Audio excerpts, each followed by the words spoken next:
Faleminderit, zoti kryetar. Këto lloj seancash në kuvendin e Shqipërisë kur raportojnë institucionet e pavarura janë seanca shumë thelbësore për mendimin tim, sepse kryejnë atë funksionin e check and balance, që mban në këmbë një demokraci, jo thjesht në mënyrë formale. Këtu janë njerëz përgjegjshëm që kanë marrë votën e popullit, do të thotë që janë njerëz që dinë të bëjnë pyetje, ndërkohë që përballë vijnë figurat më të larta të këtij shteti, që kanë përgjegjësi shumë të larta, dhe unë supozoj që dinë dhe të kthejnë përgjigje. Secili prej kolegëve këtu, në bazë të interesit që ka, duhet të jetë i lirë të bëjë pyetjen dhe ju lutem sqaroni zyrtarin që kemi përpara që është i detyruar të kthejë përgjigje. E para dhe e dyta, duke ndërhyrë ju o për t'i sugjeruar përgjigjen zyrtarit të radhës, o për t'i ndërprerë pyetjen kolegut të radhës, nuk e ndihmoni, do vetëm se tregoni që zyrtari i radhës nuk bën për atë vend ku është aty, sepse minimalisht duhet ditë kthej përgjigje, për ndryshe të shkojë të gjejë një punë tjetër. Dhe e fundit, veçanërisht me rastin e zotit Lamllari, që ishte përpara, një fjalim i gjatë i juaj në fund fare të seancës, ku ne nuk morëm përgjigje, në fund fare u përpoqët të thoni të gjitha ato që duhet kishte thënë dhe si tha dot ministri aktual. Nuk e ndihmoni ministrin në këtë mënyrë, vetëm se tregoni pamjaftueshmërinë e tij për pozicionin shumë të rëndësishëm që ka.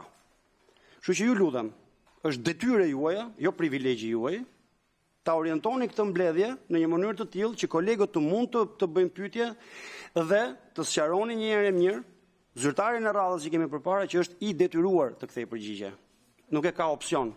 Siç e thoni vazhdimisht, sikur gazet pyetja është e jotja, pyetja është e jotja, përgjigjja është e këtij tjetrit. Kjo është një intervistë. Këtu jemi të gjithë persona që në emër të shtetit kërkojmë llogari, në emër të shtetit po ashtu përgjigjemi. Kemi detyrimin të bëjmë pyetjet e duhura, kanë detyrimin të na kthejnë përgjigjen. Sipas kësaj, ju lutem, drejtoni në këtë mënyrë mbledhjen e komisionit. Faleminderit. Për të precizuar atë që thatë ju zoti Xhafa, nuk është seancë dëgjimore, është seancë raportimi. E keni të shënuar dhe këtu, raport. Kur thuhet raportim, dakord, dhe del më mbrapa një rezolut që përcakton disa detyra, është e përcaktuar, tash po flasim për këto. Po, jo, raport thot i prokurorisë përgjithshme, raportim dhe ne nxjerrim një rezolut ku përcaktojmë disa detyra. Tashti, në qoftë se kjo është një seancë check and balance, ky është thelbi i kuvendit. Dakord? Institucionet e pavarura vijnë këtu përpara përfaqësuesve të sovranit, dakord? Për të raportuar si e kanë kryer detyrën, cilat kanë objektivat e tjera për të ashtu. Dhe ne kemi detyrimin, dakord? Ashtu.